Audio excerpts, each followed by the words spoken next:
Welcome back to the Jonsel Journey. I am Jonsel Journey. Jonsel Journey. And today I'm going to be talking about something that no one ever talks about really because it's classed as a taboo subject. Type 1 and sexy time. Yes, sex happens. If it didn't happen, human beings wouldn't exist. And when type 1 diabetes is involved, sometimes there can be some horrendous situations that take place. I've lived it. I've been through it. But you're not alone. Even if you're not diabetic, you have problems in the bedroom. Yes, but when type 1 diabetes is involved, we have excuses. Oh, I didn't seem to go as long as I'd like to. It's diabetes. We use that old chestnut all the time. But no, there are some things that happen and sometimes people feel ashamed, feel embarrassed by their type 1 getting involved when the boom, boom, boom, who's your daddy magic takes place. The thing is, nothing to be ashamed about, nothing to be embarrassed about. Why? Because that's life. Shit happens. You dust yourself down, and on would you go? And I'm going to talk to you today about a few dodgy consequences that I went through when the boom boom was happening, trying to happen, and yes, I got thrown out for doing some random dodgy things. Let's get into it. Type 1 and sex. So yeah, that happens. Happens all the time. People have sex. And some reason, doctors don't like talking about it.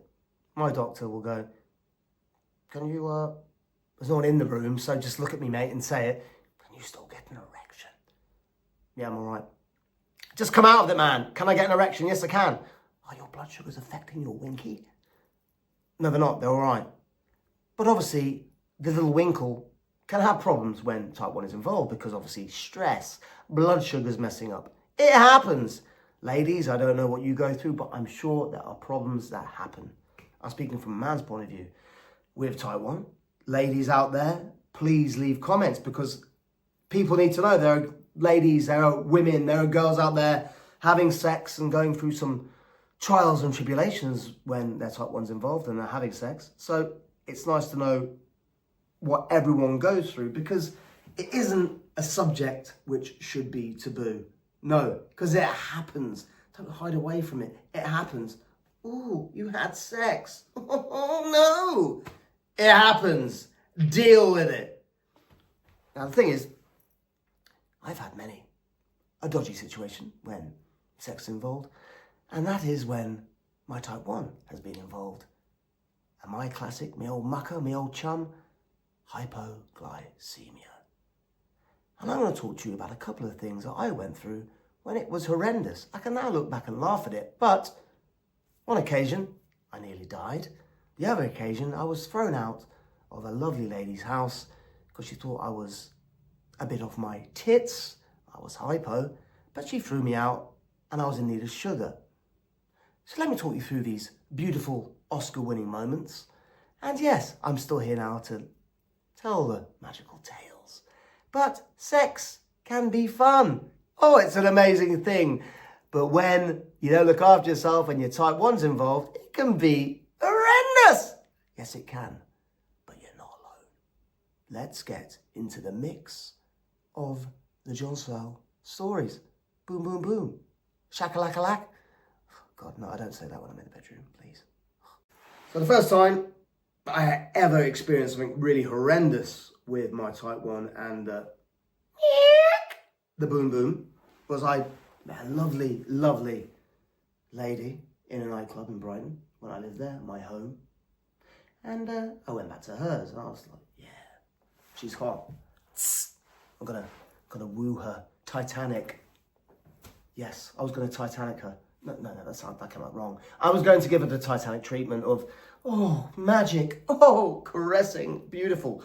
I'd been drinking. Now, booze is a problem for anyone who isn't diabetic and you want sex. Because for men, the little man down there will just go, and it won't go, and you want it to go, so you can perform. But with type 1, it can really fuck with your blood sugar levels, which isn't good. Now, having high blood sugar is better in a sexual situation, but if you're DKA, it's not good because you're going to be throwing up all over your lovely lady of the night. And to be honest with you, if there's a fetish for sick, they may love it. But in general, I don't think they really want puke all over them. But with my situation, I've been boozing. And boozing sends your blood sugar levels down. It can send them high. It's just a messed up affair. But this was when the pump didn't exist. It didn't exist. Well, it existed, but I wasn't on it. I was on my classic 2 pricks a day. It sounds very, very wrong, but I was on 2 injections a day. Someone get offended by that. Oh, it's a prick. Well, it is a prick. It goes in your arm. Oh, God. Digging my way out of this. But yeah. Evening injection was done. Lantus, baby. I was lantused up, covered. But I've been drinking, so I was feeling a little bit woozy. And as I was trying to serenade this lovely, lovely lady, she then left, and I realised she left to go into the bathroom to pamper herself, get herself ready. And there's me, hypoing. In the bed, I decide to pull my trousers down, prepare in my lovely boxer shorts, and I'm having a hypo, and I'm not aware what's going on. Because I'm in a bit of a state, like, God, I need sugar. I felt embarrassed by telling her that I was having a hypo, and you shouldn't. You should tell people you're having hypos. Just tell them, because nothing to be ashamed of. But at that time, I thought, God, that's going to ruin the moment. So she's getting herself ready in the bathroom. I'm there thinking, fuck, I'm hypoing. What am I going to do? And I'm there going, come on, rise, work your magic. And as this is going on, I won't go in the kitchen, her kitchen, to get sugar. And I'm dying for the toilet as well. So I'm like that, hypo. I'm not shit-faced, I'm merry. So I was like coming across more so as a drunk. Off-putting as you're there, thinking I'm going to woo this lady. And I decided I was dying for a pee as well. I was peeing out of her window into the high street. I was just like, oh, it's sugar. And I was stressed, worried. Mine was doing things. And as she comes back into the bedroom, I turn round and I pee on the floor. Now, I understand why she threw me out. But as she was like, what are you doing? I was like, well, I'm diabetic, I'm having a hypo. She didn't believe it. She didn't believe I was having a hypo, and there's me with my little tinkle out, and drip, drip, drip. I got thrown out. But as I got thrown out, I was going, no, please. And I was like that. I was like, oh. I sounded horrendous. Blood sugars were very, very, very low. And I felt like absolute shit. And this was before my hypo and awareness started taking hold of my life. So as I got thrown out, I then had to look for a 24-hour store looking for sugar. And I was just horrified that I was about to get my leg over and I'd actually peed on this lady's floor because of my hypo. I mean, this is the thing. When you're hypo, dodgy things can happen. They happen. There's no explanation as to why you do these things. Mentally, you go a little bit cuckoo. You're not with it. So I managed to get sugar eventually. And that was that. I just looked back at it going, fuck. But I did see this woman again. I apologised, and she was really, really apologetic. She didn't understand what was going on. And this is why always let people know that you're a type 1 diabetic. If you're having a one-night stand, let them know, because if you are in need of sugar, or if you're in need of insulin, you need to leave them to get your injection, etc., etc. It's better to be honest than to try and fake your way out of it and wing it. I winged it and ended up peeing on her floor. So there I was with my boom shakalaka, doing the most horrendous things. I got thrown out. I look back at it thinking, Jesus, I messed up. I was ashamed. Of course I was embarrassed. My todger was hanging out and peeing on her floor. Hypo or not, it was horrendous. I should have told her I was type 1. And this is the thing. Tell those that you're having a one-night stand with, or someone you're in a relationship with, that you have type 1, nothing to be ashamed of. Because if bad things happen, you need to be saved. And there's no harm in that. You need to be saved. You can't do it on your own. You need help. And people who want to be your friend, people that want to be part of your circle, people that want to eat with you, dine at your king's table, dine at the queen's table, they need to be on your level. They need to accept you. And ignorance doesn't isn't allowed to exist when it comes to your type 1, because anyone that's ignorant, shoo them off. Because don't waste your time entertaining minds with no room for growth. They're not worthy of your magic, worthy of your love, and worthy of your energy. I eventually saw this lady again. I apologised, and she was really cool. She said, no, it was she should have thrown me out. I said, yeah, you nearly left me to die in the high street with my Dodger hanging out. She was just, oh, I'm really sorry. I didn't play the guilt trip at all. She was really cool. And she understood. And that's the thing. Be honest. These things will happen. And even if you're not type 1, these things will happen. But as a diabetic, you have an excuse if it all goes to absolute shit. But the next encounter that I faced, which was dodgy because I nearly died, this was horrendous. So the next dodgy encounter that I've had, which was on the level of 50 shades of a glucose tablet that should have been shoved up my arse, it was bad. I've been doing my one-man show, Keep Calm, I'm Only Diabetic. I've been touring, and I'd just had an evening show in London, in Camden, and I came back late to Stratford-upon-Avon. I was buzzed. Adrenaline was pumping. It was a brilliant gig. Felt great. And the classic. Now, I know I'm not the only one that does this. When adrenaline's pumped, you inject yourself. You don't eat enough to cover the amount of insulin you've given yourself. It's a fuck up. But it happens. You're a human being. You make mistakes. So obviously I'd had a little bit to eat, not enough, but I started drinking. So I'd had a pint of Guinness. I had a beer on the train back. Got back to Stratford about midnight. Met up with friends. Now, being friends, was it a good gig? Yeah, great. I was on a high. I was like, what? I was Ric Flairing. Met a couple of ladies. Met a couple of ladies. And started trying to woo them. The classic. No, I didn't do that because Jesus Christ, I'd never, ever pull if I went, oh, hey, baby. But met some lovely ladies. We ended up then going back to their house. Now, it was a house party. It was great. More booze had been drunk. And this is what I say. If you haven't eaten correctly, you're type 1, you've injected yourself, and you're drinking alcohol, it's going to fuck you up massively. So there's me wooing this lady. I say woo. Looking back at it, I dread to think what I was saying.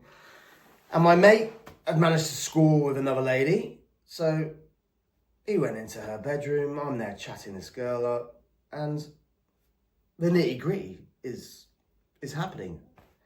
As it's happening, I'm there. And this is, don't forget, CGM. I didn't have a CGM at this time.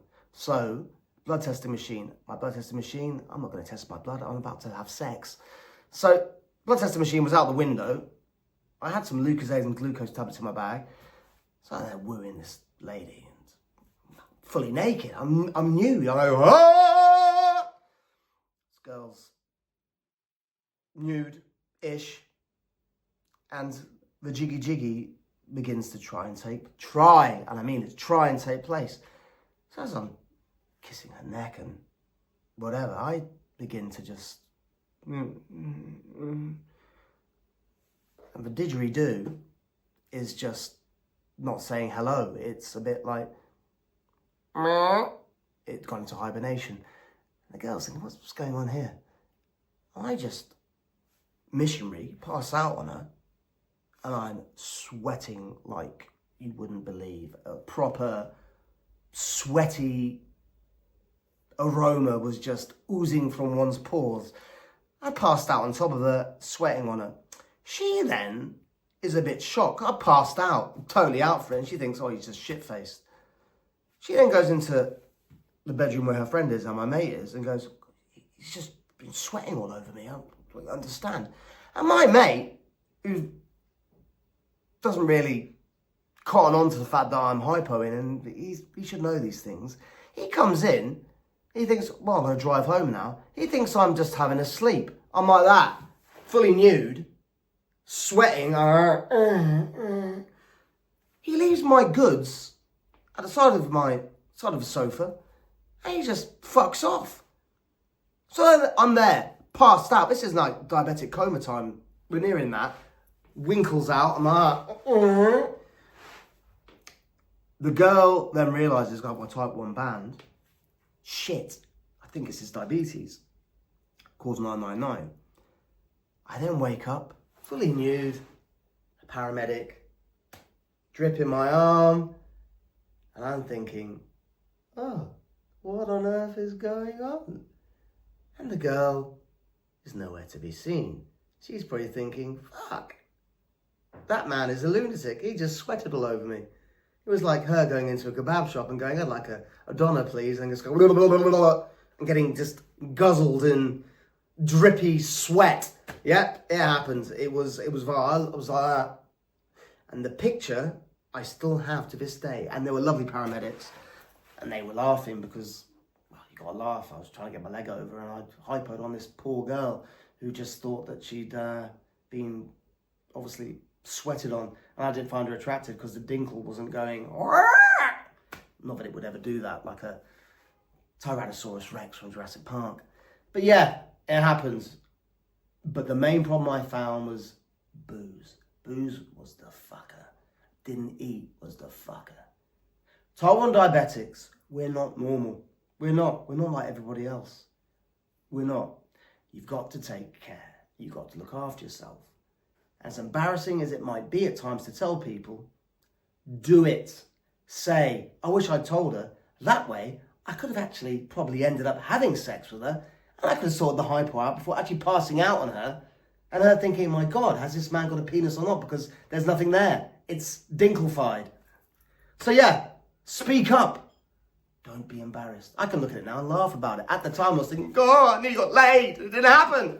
Fucking hypos. So there you have it. Type 1 and sex. Sexy time happens. It will always happen. And when your diabetes is involved, just be extra careful. Always put a protector on the erector. And always have glucose tablets by your very side. And always test your blood. I make it sound so simple. It fucking isn't. Because usually these things don't happen. They just don't. Because you think, oh, fuck it. We always do things last minute. With type 1, you've got to prepare. You've got to be ready. And just tell people. Tell people. You've got nothing to be worried about. Shit happens. It happens. Get on with it. Tubing will get tangled. Alarms will go off. You imagine you're there, fully getting involved with it, and suddenly you get it's going to basically scare the person you're with. So tell them that the alarm might go off, and it does. You stop. You have your little sugar boost, and then you can go all night long, baby. You can do it. Yes, you can. So just take extra, extra care. And I keep saying this, never be ashamed, never be embarrassed. You're still, sorry, Mrs. Miyagi's getting rather excited by the sexy chit chat. Miyagi! Yes, my little baby, my cat. So yeah, don't be ashamed, don't be embarrassed. It happens. Now please share your stories beneath, because I'm sure I'm not the only one that's had dodgy times as a type 1 involved in the bedroom. Share your stories, and it's lovely to hear from those who are also maybe having tough times with things and wanting to know how to go about their business in a positive way, because we see too much negativity online, too many people in competition with others. Screw that. Focus on you, look after yourself, because you're the person that can only pull the strings in your life. Don't let other people pull strings for you, because they do that, you're not living. And for you to live your life, you have to live it, your terms, your rules. But just be extra vigilant and take extra good care of yourself. Because you are fucking worth it. Yes, you are. Next week, I don't know what I'll be talking about. Something funny, something real, something type 1. Because that's what I am. Type 1 diabetic. Love it. Until next week, I shall see you very, very soon. Remember, glucose tablets by the bed. If the alarm goes off, just tell them it's a new rave tune. Boop, boop. It's in sync. Ah! Right. See you next week.